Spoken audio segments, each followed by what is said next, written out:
it's important to always remember that God is God and that He is in control of everything and everybody. And all that we have to do is trust Him. That doesn't mean that we won't face opposition and difficulty, and that sometimes it may get really, really hard, but we still have to know that God is in control and He is working it out for our good.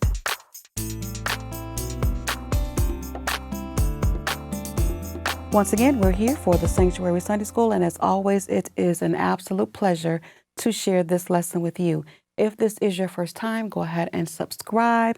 Let me know you're here, say hi, and also tap that bell so that you don't miss anything. And as I said last week, this lesson is also available in podcast form in case you're in the car. And I will also be doing micro ministry videos every single day. So I'm committed to that. So go to the website, www.thesanctuary.academy, so that you do not miss anything, and get on our mailing list so that you can get our newsletter as well. This week's subject is the plague of blood, and this is the first of 10 plagues that God had to send in order for Pharaoh to allow the people to leave Egypt. As we talked about last Sunday, God sent Moses to Pharaoh to tell him to let my people go. And Pharaoh's heart was hardened and he would not let the people go. In fact, what he did was increase the burden and made it even worse for them. And what that did was it kind of made people a little bit upset with Moses. And so that was his idea. If I get these people divide and conquer, I get them mad and at their leader and get them focused on all of this work, they're not going to be able to figure out how to get out of here.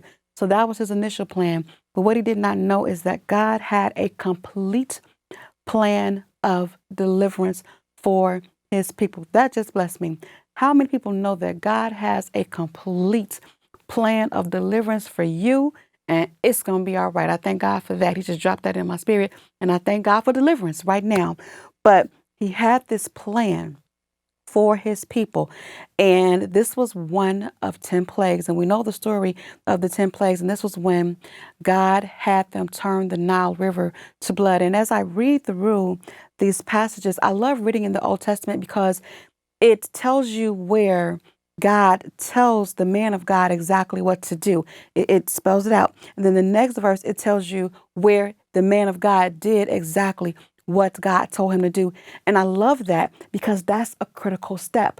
When God tells us to do something, we got to do it in order for God to move. So that's what He did. He told Moses what to do, and He told him to have Aaron to stretch out his rod over the water and strike the water. And that's exactly what they did. They went back to Pharaoh and they made that same request. Let my people go so that we can go out into the wilderness and worship the Lord. And when you look at that, you never, ever, ever want to be the person in the position preventing somebody from serving the Lord, from serving God and worshiping Him and doing what God told them to do. You never want to be in that position. So Pharaoh had no idea what kind of trouble that he was getting into. And when we look at these plagues, yes, God is all powerful. He could have just snapped His fingers and gotten them out of there and done whatever. But sometimes God has to do things to show people, because remember, Egypt was a pagan nation and they worshiped idol gods, and Pharaoh himself considered himself to be a god and equal with God. So not only was God able to deliver His people, but He was able to show Pharaoh who God is. And before this all was over, he was going to recognize the I am that I am. So we see that he went there and Moses stretched out his rod just like God had told him to do and turned that Nile River to blood. It's not even possible to articulate this in a way where we can understand how devastating that is. First of all, just by nature, blood is gross, for lack of a better word. And can you imagine a whole river full of blood? And it said immediately all of the fish that were in the river died. And when you consider the Nile River and the country of Egypt, that was a lifeline. You can't live without water. So now you can't eat, you can't cook, you can't bathe, you can't feed your cattle, you can't water your flowers, your crops, nothing. So water was essential for them. And I thought about that because this is me, God replaced water, which is an essential lifeline, with the issue of life, which is blood, the blood that flows through our veins.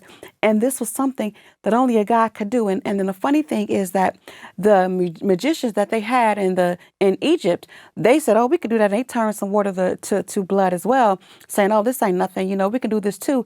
And apparently they convinced Pharaoh that, okay, I'm still in charge and that this God is nothing. But here's the funny part about it. If his magicians were so powerful and if Pharaoh was just as powerful as God, why couldn't they turn the blood back to water? Because what they needed was the water. They didn't need magicians to turn another little pot of water into blood. They needed somebody that could turn that blood back into water in the Nile River because that's what they needed. And I thought about that because sometimes the devil would trick us. See, they had trickery and they had sorcery fueled by demonic forces. And sometimes today we have demonic forces, right, that are imitating the power of God. Don't fall for that. You've got to be faithful and believe in the one true and living God. See, this turning this Nile River to blood, that was just the tip of the iceberg that they didn't know was coming. And they didn't know what they were up against and the kind of God that they're up against. And so when we look at this and we look at who God is, remember, I just love that God has a complete plan of deliverance for your life. God has a complete plan of deliverance in my life. And there comes a time where we just got to stand there, and we got to face the enemy and just trust God to work it out. Trust God to work it all out. Trust the Lord to complete the work. Trust Him to complete the good work that He has begun in us. So this is where it's beginning. This is the beginning of the deliverance. And not only, again, is He going to deliver His people, He's going to show Pharaoh and the entire world just how powerful He is. And so when we are faced with situations with the Egypts and the Pharaohs in our life, that great big thing, right? That's just in front of you, man, and it's burdening you down, and it has you almost ready to give up, and you saying to yourself, I just don't know how much more of this that I can take. But we are right there. God has a plan for complete deliverance in your life. If you don't get it, that right there is blessing me. When we look at this and this plague of blood, and it shows how much God's people mean to Him.